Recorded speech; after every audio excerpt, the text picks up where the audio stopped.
아니하리라. 아멘. 우리 자리에 앉아 주시기 바랍니다. 우리 한 동네에 똑똑이와 똘똘이가 살고 있었습니다.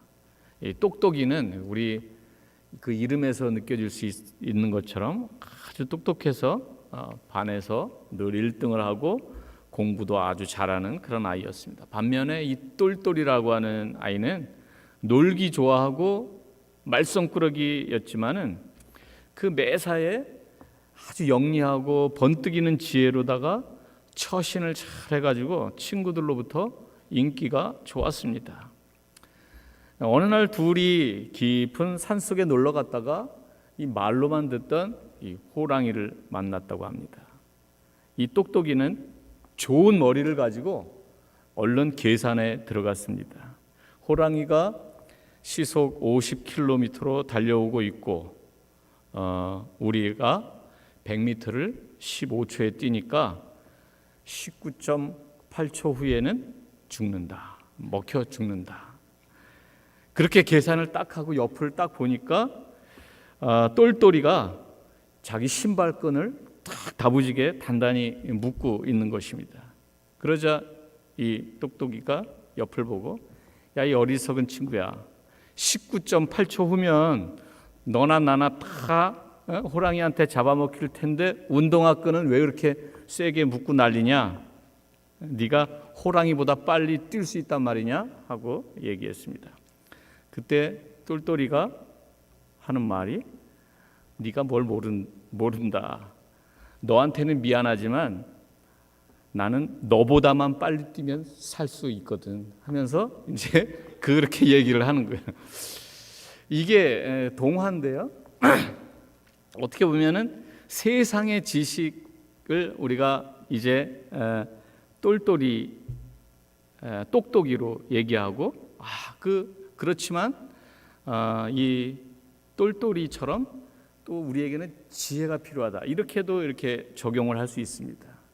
그런데 둘 다 조금 성경이 말하는 지혜는 아닙니다. 성경이 말하는 지혜는 한 사람을 포기하고 나만 살려고 하는 그것이 또 지혜는 아닌 거죠. 둘 다 살 수 있는 지혜.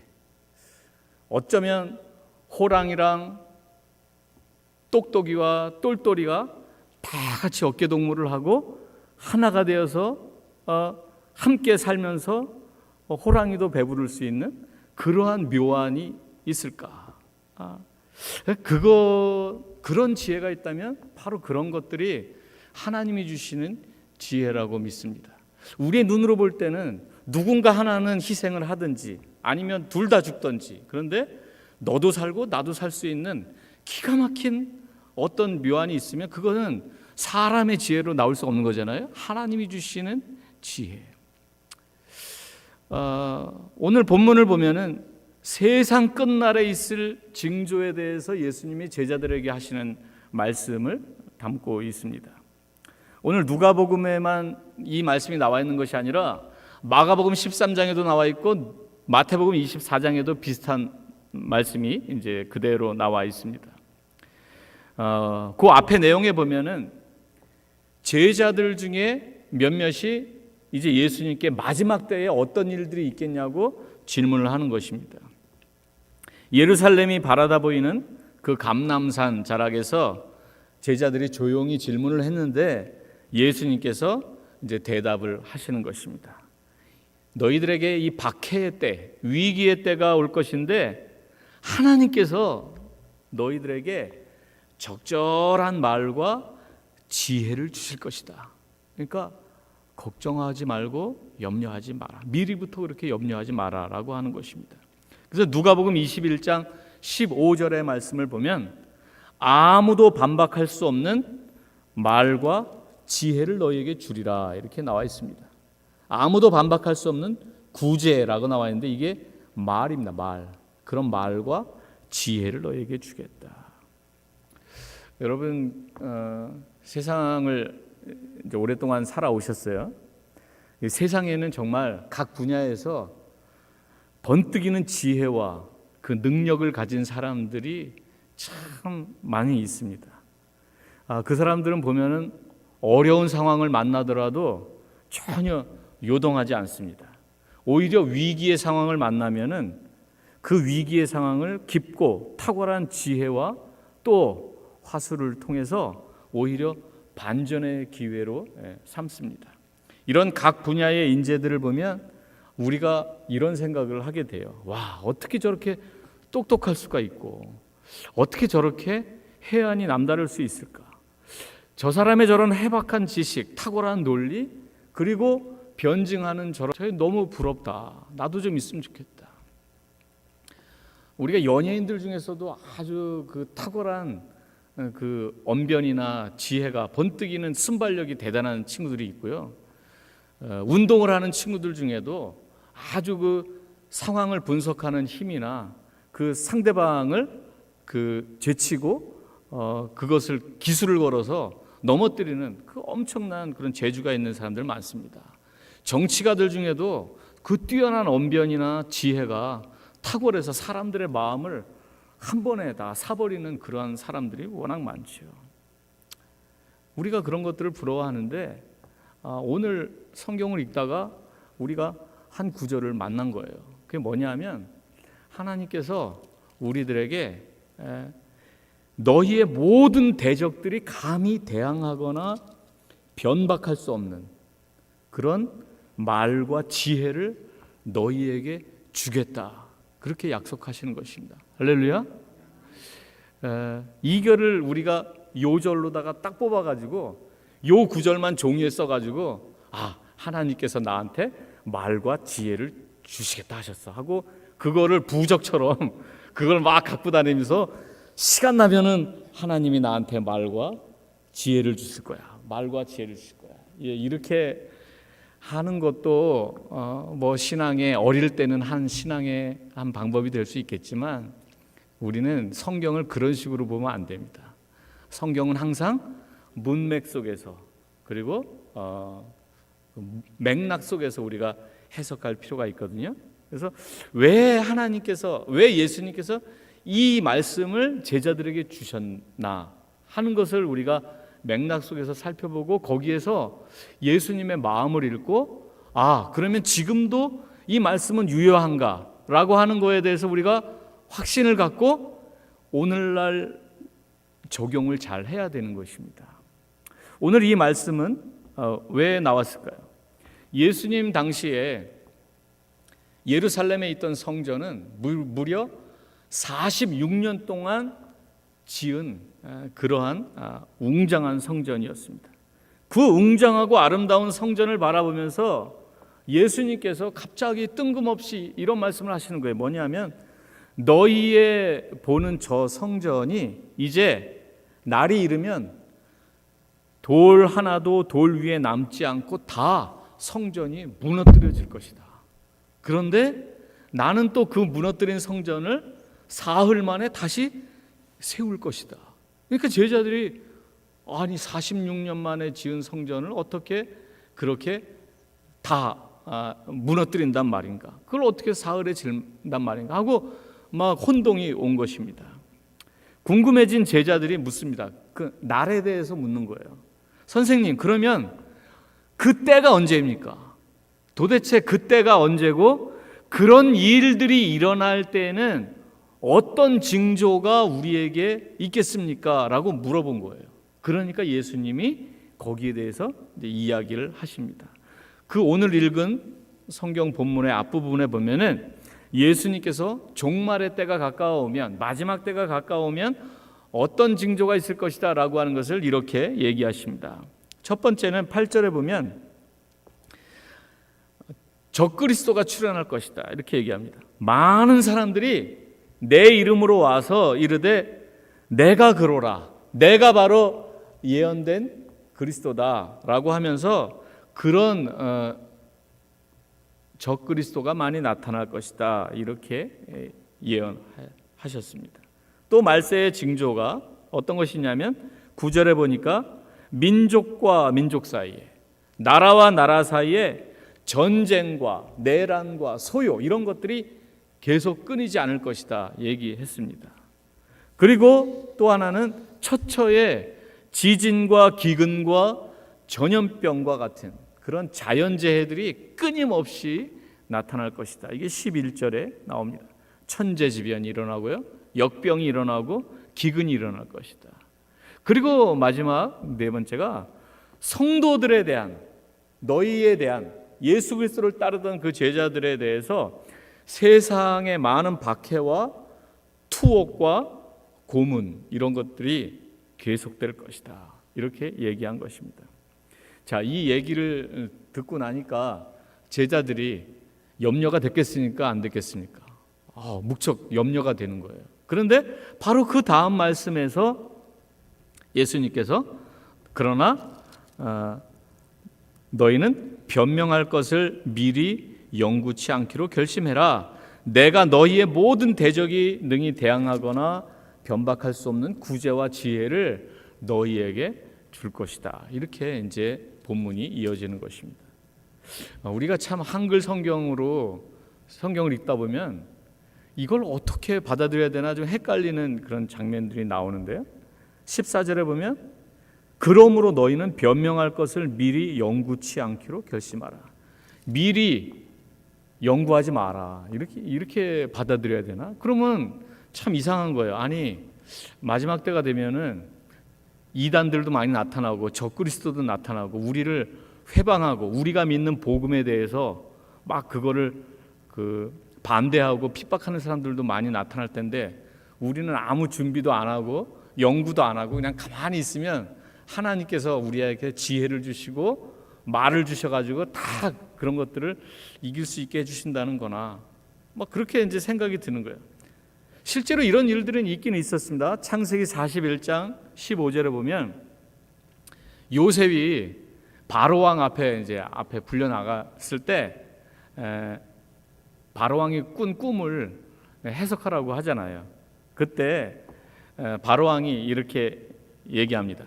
내가 한 꿈을 꾸었으나 그것을 해석하는 자가 없더니 들은즉 너는 꿈을 들으면 능히 푼다더라.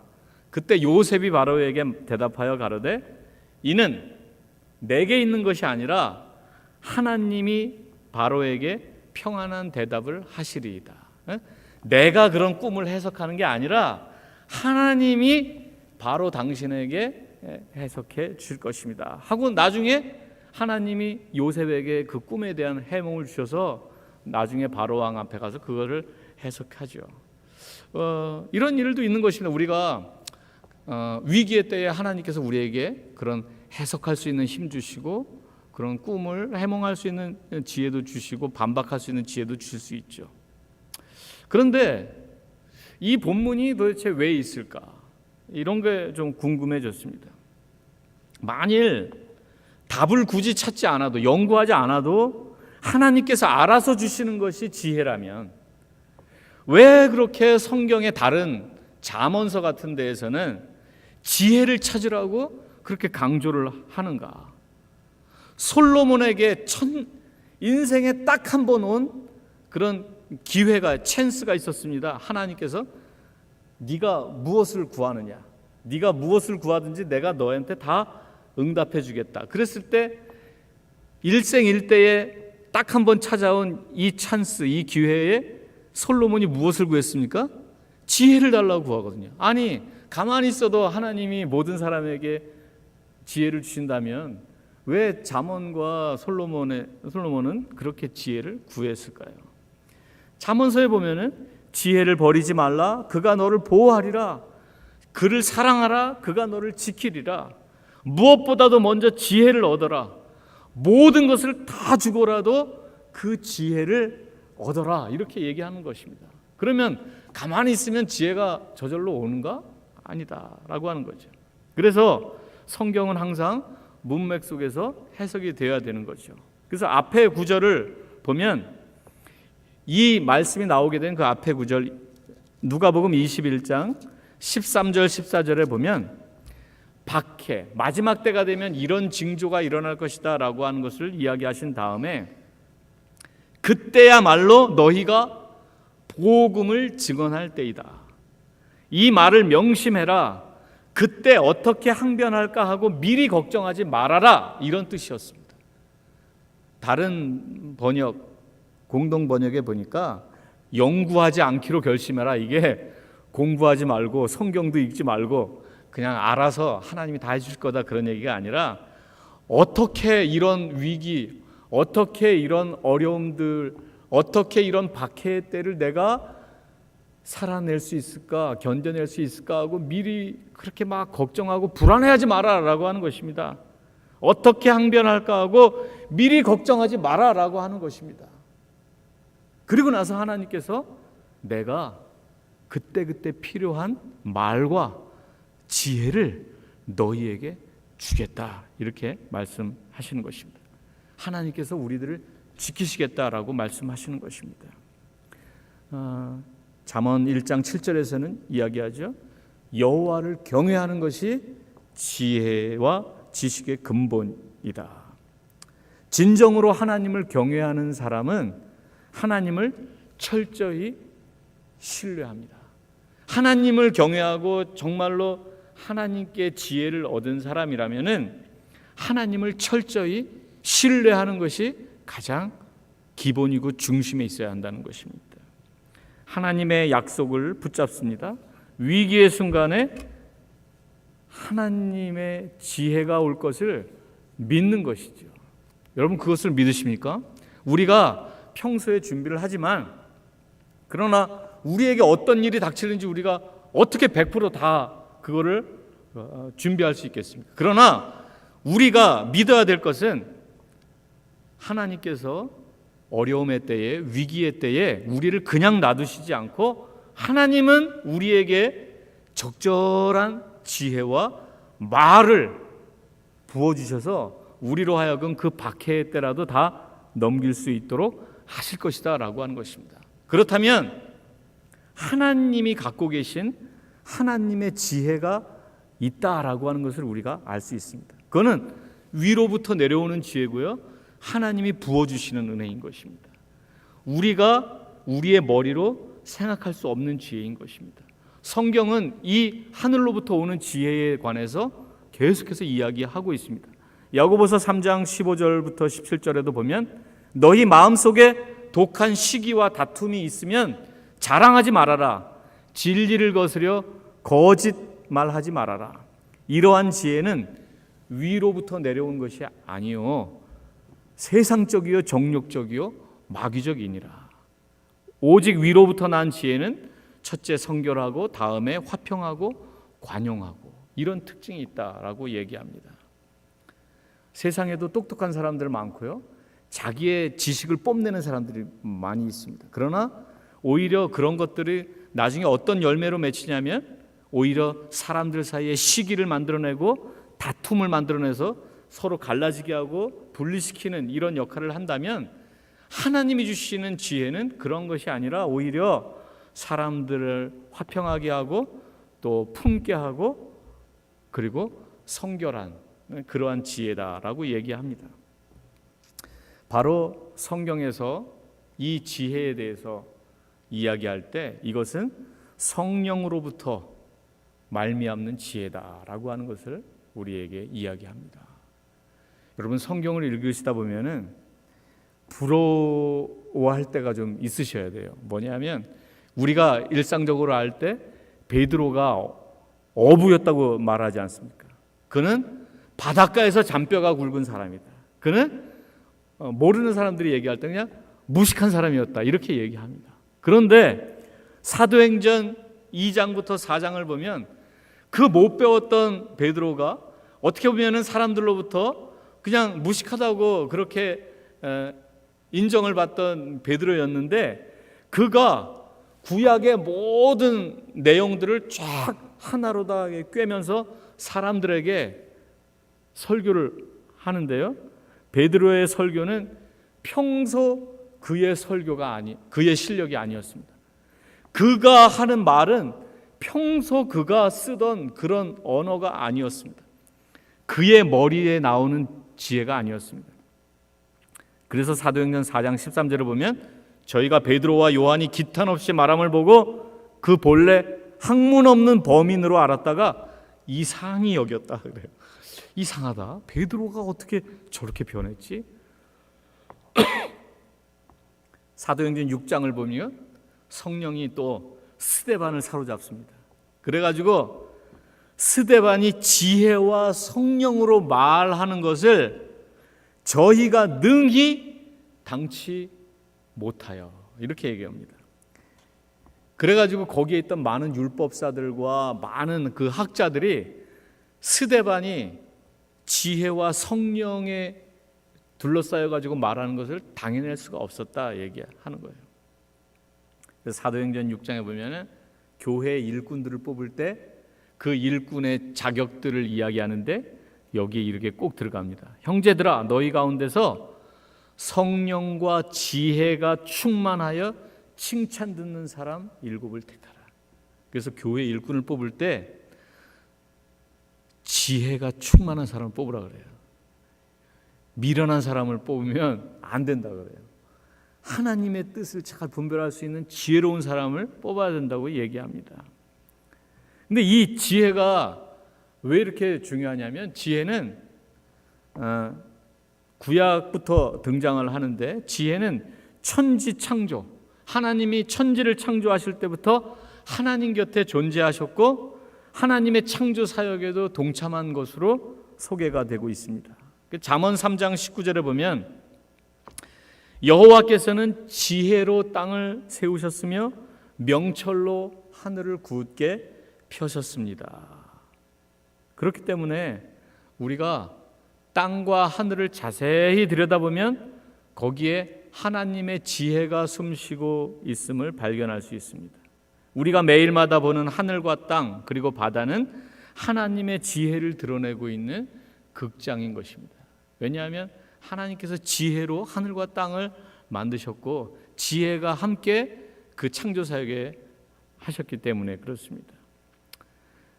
그런데 그 자연 계시만 갖고는 우리가 하나님을 다 알 수 없기 때문에 하나님께서는 이제 예수 그리스도를 보내셔서 이 땅에서 사역을 하게 하셨고 우리에게 특별 계신 하나님의 말씀 성경을 주셨는데 그 성경이 지혜의 보고입니다. 그래서 성경의 말씀을 잘 믿고 순종하고 따르면 우리는 지혜로운 인생을 살 수 있는 거예요. 인생 매뉴얼입니다. 지혜롭게 살 수 있는 인생 매뉴얼. 잠언 14장 1절 말씀을 보면 지혜로운 여인은 그 집을 세우나 미련한 여인은 자기 손으로 그것을 허느니라 이렇게 나와 있어요. 그래서 한 집안에 여자를 잘 맞아들이는 것이 너무너무 중요하죠.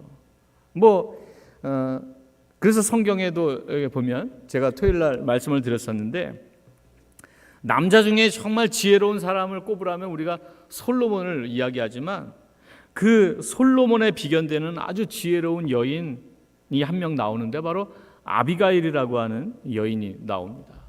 이 여인이 누구냐면 다윗이 쫓겨다닐 때 한 600명을 데리고 어느 갈멜이라는 곳에서 군사들을 훈련시키면서 거기에서 잘 지내고 있었습니다. 근데 그 동네에 아주 돈 많은 갑부가 하나 살고 있었거든요. 그것이 바로 나발이라고 하는 사람입니다. 그런데 이 나발의 집에서 양털을 깎는 잔치가 벌어집니다. 그날은 너무나 큰 축제였기 때문에 그냥 지나가는 길손에게도 다 불러들여서 호의를 베풀고 그 함께 음식을 나눠주는 게 그 당시에 그 풍습이었습니다. 그러니까 다윗이 거기에 사람을 보내요. 나발에게 사람을 보내가지고 여기 그동안 내가 너의 목동들과 너의 가축을 우리가 잘 보호를 해줬다. 그러니 내가 지금 여기 소년들을 한 10명 보냈는데 그들에게 물어보면 알 것이다. 그러니 그들에게 먹을 것을 주어서 나로 하여금 이제 이 병사들과 함께 힘을 얻도록 해라. 이렇게 나발에게 보냈습니다. 보통 사람 같으면 그동안 받은 은혜가 감사해가지고 아유 알겠습니다 하고 극진히 대접을 해야 되는데 나발이 어떻게 대접을 할까요? 나발이라는 말의 뜻은 악하고 바보 같은 자입니다. 지혜가 없으면 이렇게 행동을 해요. 은혜를 원수로 갚는 거예요. 그래서 이 사람이 말하기를 아니 도대체 다윗이 누구냐? 이새의 아들이 누구냐? 요즘 보니까 주인으로부터 나와서 오히려 주인을 배반한 그런 사람이 있다는데 나는 다윗 같은 사람을 알지도 못하고 나는 어디로부터 온 놈인지도 모르는데 내가 왜 그런 사람한테 먹을 것을 주냐 이렇게 얘기합니다. 이것은 다윗에게는 엄청난 모욕이었습니다. 그런 빈정대는 말을 듣고 그 자제심이 많은 다윗 왕도 여기에서는 흥분하기 시작합니다. 그래가지고 다윗이 무척 화가 나요. 혈기가 나옵니다. 그래가지고 다윗이 당장 600명을 소집합니다. 내가 저 나발이라는 자를 당장 치러 가겠다 해가지고 군사를 이끌고 나발을 향해서 막 오는데 그때 나발에게 아리따운 지혜로운 부인이 있었습니다. 그 여자가 바로 아비가일이라고 하는 여자인데 이 소리를 그 하인으로부터 듣고 먹을 것을 싸가지고 그리고 사람을 대동하고 다윗을 찾아서 오는 것이죠. 그리고 나서 다윗 앞에 머리를 납죽 조아리면서 이렇게 얘기합니다. 하나님은 당신을 선택하셨고 당신은 이제 왕이 되실 거다. 그런데 나의 이 어리석은 남편이 당신에게 큰 죄를 저질렀다. 그런데 왕이시여, 당신이 나중에 존귀한 자가 될 뿐인데 나중에 당신이 왕이 되었을 때 이렇게 혈기를 못 참아가지고 이렇게 나발의 모든 그 사람들을 피를 봤다, 칼로다가 도륙을 했다라고 하는 것은 당신 인생에서 평생의 꼬리표로 남을 것이다. 이것이 당신한테는 아주 안 좋은 그런 역사로 남을 것인데 왜 그렇게 그런 일을 하시려고 하느냐. 원수 갚는 것은 하나님께 달려있으니 하나님께 맡기세요. 이렇게 얘기하니까 다윗이 그 높아졌던 그 흥분이 싹 이렇게 내려오면서 그가 32절부터 36절까지 그 열왕기 사무엘상의 말씀을 보면 이렇게 얘기합니다. 다윗이 오늘날 너를 보내어 나를 영접케 하신 이스라엘의 하나님 여호와를 찬송할지로다. 또 내 지혜를 칭찬할지며 또 내게 복이 있을지로다. 오늘날 내가 피를 흘릴 것과 친히 보수하는 것을 네가 막았노라.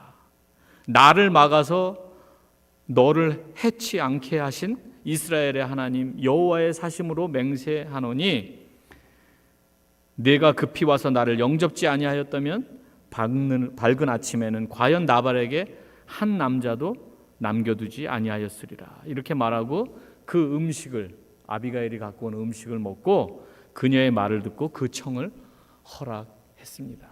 그리고 나서 열흘 뒤에 하나님께서 그 어리석은 나발을 바로 치셔서 죽게 하셨습니다. 남편이 죽으니까 이 아비가일은 나중에 다윗이 불러서 자기의 아내로 삼았습니다. 사람들 사이에는 많은 것들이 서로 영향을 주게 되어 있습니다. 그래서 누구랑 어울리느냐 이게 참 중요하거든요. 그래서 좋은 친구들을 사귀는 것이 너무너무 중요합니다. 근데 성경에 보니까 잠언 13장 20절에 지혜로운 자와 동행하면 지혜를 얻고 미련한 자와 사귀면 해를 받느니라 이렇게 돼 있어요. 우리가 한 가정에도 좋은 사람을 만나는 것이 필요하고 교회도 좋은 교회를 만나고 좋은 성도를 만나고 이게 다 필요한 것입니다. 그래서 우리는 지혜를 구해야 돼요. 내가 지혜로워야 지혜로운 사람도 미련한 사람도 분별을 할 수 있는 것입니다. 그런데 우리는 하나님으로부터 오는 지혜가 바로 성령 안에 있고 예수님 안에 그 모든 지혜가 담겨 있다는 것을 성경을 통해서 배우게 된 것입니다. 예수님은 출생부터 사람의 이성을 초월하시죠. 예수님 100% 인성과 100% 신성을 갖고 태어나십니다. 예수님 자라실 때 지혜로 충만해지십니다. 그래서 누가복음 2장 40절에 보면 아기가 자라며 강하여지고 지혜가 충족하며 하나님의 은혜가 그 위에 있더라. 예수님이 어린 시절 회당에 갔는데 예수님의 지혜로 가르치시는 것을 그 회당에 있는 그 랍비들이 당해낼 수가 없었습니다. 골로새서 2장 3절에서 이렇게 말합니다. 그리스도 안에 지혜와 지식의 모든 보화가 감추어져 있다. 고린도전서 1장 24절에 보면 그리스도는 하나님의 능력이요 하나님의 지혜니라.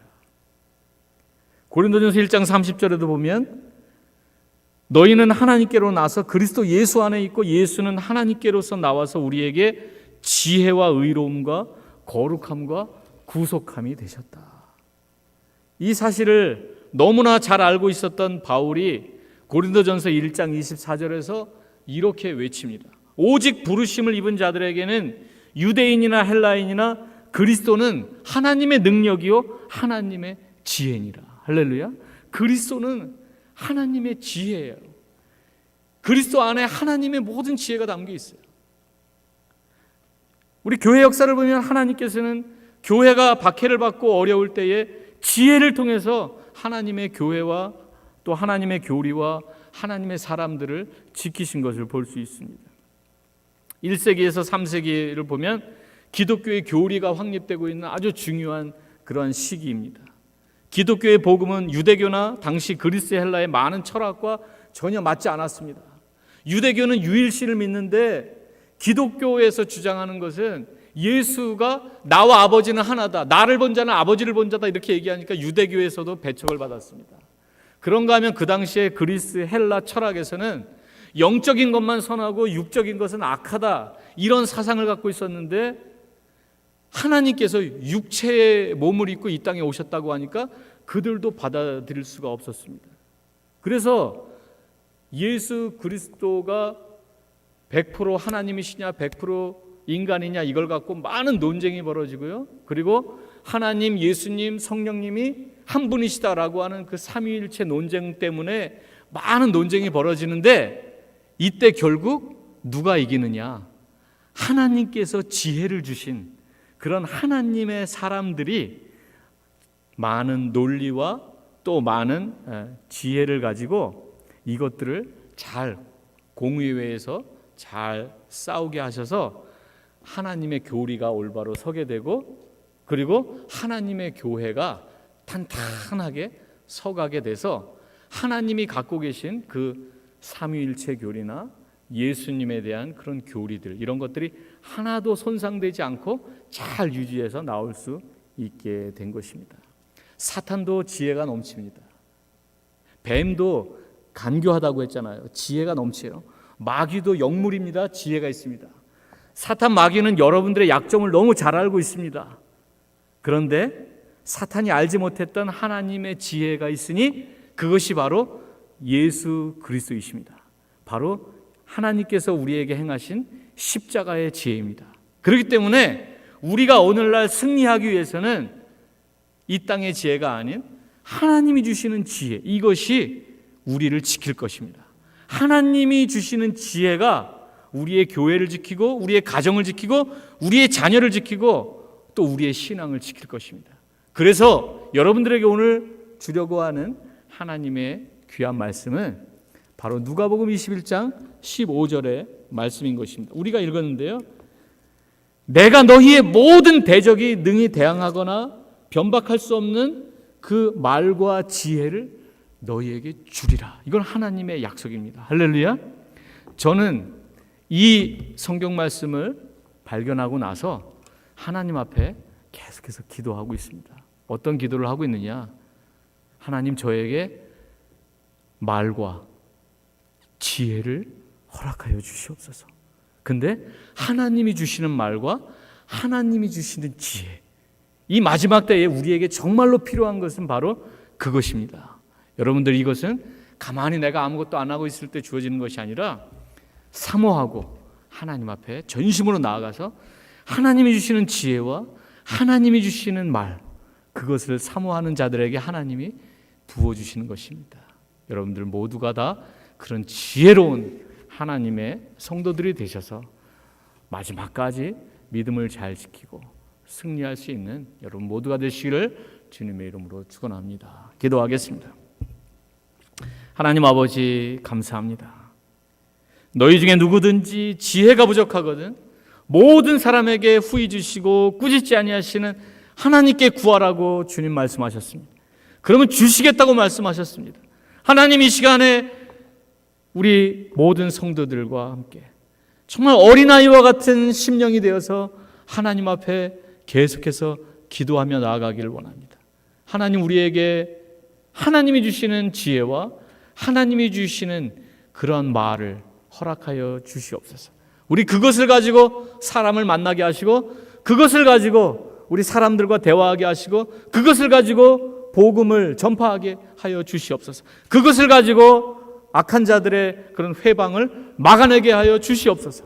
하나님 아버지, 우리가 우리의 지혜로 나아가는 것이 아니라 하나님이 주시는 지혜와 하나님이 주시는 그런 언변으로 하나님이 맡겨주신 이 복음과 교회를 잘 지켜내는 저희 모두가 되게 하여 주시옵소서. 감사하며 예수님의 이름으로 기도하옵나이다. 아멘.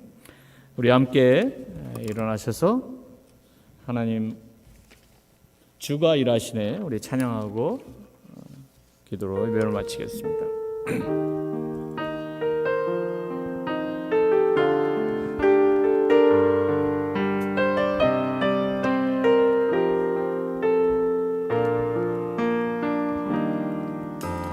저물어 갈 때 빈들에서 걸을 때 그때가 하나님의 때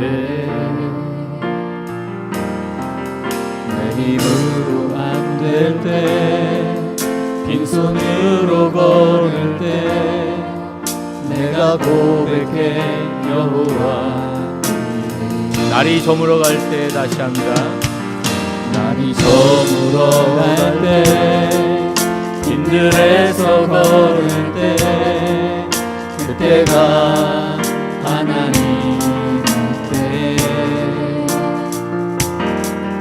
내 힘으로 안 될 때 빈손으로 걸을 때 내가 고백해 여호와 주가 일하시네 주가 일하시네 주께 아끼지 않는 자에게 주가 일하시네 주가 일하시네 신뢰하며 걷는 자에게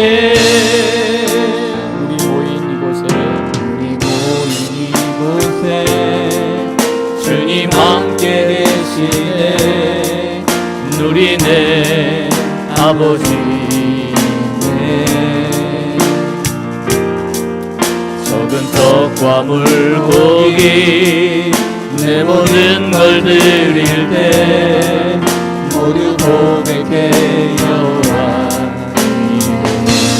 주가 일하시네 주가 일하시네 주가 일하시네 주께 아끼지 않는 자에게 주가 일하시네 주가 일하시네 신뢰하며 걷는 자에게 주가 일하시네 주가 일하시네 주가 일하시네 주께 아끼지 않는 자에게 주가 일하시네 주가 일하시네 신뢰하며 걷는 자에게 우리 이 시간에 하나님 앞에 오늘 들은 말씀을 기억하며 기도하겠습니다. 정말 어린아이 같은 마음으로 하나님이 약속하셨으니까 하나님 저희에게 정말 지혜와 또 하나님의 말, 저 적절한 말 그것을 저희에게 허락하여 주시옵소서. 말 한마디로 천냥빚을 갚는다고 했습니다. 하나님 때로는 나의 부주의한 말로 다른 사람을 아프게 할 때도 있고 나의 부주의한 말로 관계가 서먹서먹해질 때도 있고 나의 말 한마디로 사람을 격려할 수도 있고, 나의 말 한마디 때문에 다른 사람들을 일으킬 수도 있고, 말 한마디로 사람을 세우기도 하고 사람을 무너뜨리기도 하는데, 하나님 저에게 이 적절한 말을 주시고요, 하나님 저에게 하나님의 지혜를 충만케 채워주시옵소서. 아버지 하나님, 마지막 때에 정말 하나님이 주시는 지혜가 너무나도 사모하고 하나님의 주시는 지혜를 우리가 기대합니다. 하나님 도와주시옵소서. 우리가 맺고 있는 모든 관계 속에서 얼마나 지혜가 필요한가요? 얼마나 적절한 말이 필요한가요? 우리 하나님 앞에 간절히 기도하겠습니다. 하나님께 기도하십시오. 지혜를 달라고, 하나님께 적절한 말을 할 수 있는 그런 능력을 달라고 여러분 기도하십시오. 다 함께 기도하겠습니다. 하나님 아버지 감사합니다. 아버지 하나님, 오늘 이 시간 하나님 앞에 지혜를 구합니다. 아버지 부도 구하지 아니하고 수도 구하지 아니하고 아버지 많은 사람들을 잘 다스릴 수 있도록, 많은 주의 백성들을 잘 다스릴 수 있게 해달라고 솔로몬이 지혜를 구했을 때 하나님께서 전무후무한 하나님의 지혜를 덧입히셨던 것을 기억합니다. 하나님 아버지, 마지막 때에 이 지혜가 아버지 나라를 살리고 가정을 살리고 교회를 살리고 아버지 주변의 많은 사람들을 살리고 자녀를 살릴 수 있는 줄로 믿습니다. 때로 나의 이 우둔함이, 나의 이 부적절함이 아버지 하나님 얼마나 실수할 때가 많은지요. 하나님, 위로부터 나는 지혜, 세상의 지혜가 아니라 성령께서 부어주시는 은혜, 예수 안에 감추어진 은혜, 하나님께서 예수 그리스도를 통해서 십자가를 통해서 보이셨던 그 하나님의 지혜를 저에게 덧입혀 주시옵소서. 하나님, 우리에게 사모하게 하여 주옵소서. 하나님의 지혜를 사모합니다. 아버지, 수많은 공격들과 아버지 수많은 방해 속에서도 아버지 주의 복음이 잘 증거되고 전파될 수 있도록 하나님 저희에게 지혜를 허락하여 주시옵소서. 아버지, 우리의 자녀들을 지혜롭게 하셔서 아버지 세상의 어떤 속임수와 미혹에 아버지 또 스며들지 않게 하시고 흔들리지 않게 하시고 하나님의 말씀으로 하나님의 지혜로 잘 채워주고 채워지는 우리 자녀들도 인도하여 주시옵소서. 하나님 아버지, 우리가 하나님의 말씀, 하나님의 약속을 붙잡고 이제 나아갑니다. 내가 너희에게 적절한 말과 또 지혜를 부어주리라. 하나님, 우리 사랑하는 성도님들 모두에게 아버지 하나님 그 약속이 실현될 줄로 믿습니다. 아버지 하나님, 지혜로운 생각을 하게 하시고 지혜로운 행동을 하게 하시고 지혜로운 관계를 맺도록 하시고 아버지 많은 사람들에게 늘 적절한 말과 또 지혜로운 말과 행동을 함으로써 살아계신 하나님께 많은 이들이 그들의 착한 행동을 보고 영광을 돌리는 또 놀라운 역사 또한 있게 하여 주시옵소서. 아버지 하나님 감사합니다. 지금은 우리 주 예수 그리스도의 은혜와 하나님 아버지의 무한하신 사랑하심과 성령님의 역사하시며 교통하심이 이제 하나님 앞에 어린아이와 같은 심정으로 지혜를 구하고 적절한 말을 구하며 또 하나님께서 주실 것을 믿고 나아가는 우리 사랑하는 성도들과 저들이 기도하는 모든 기도의 제목들 위해 또 저들이 맺고 있는 모든 관계들 위해 마음에 품은 기도 제목들과 비전들 위해 지금부터 영원토록 함께 하시기를 간절히 축원하옵나이다. 아멘.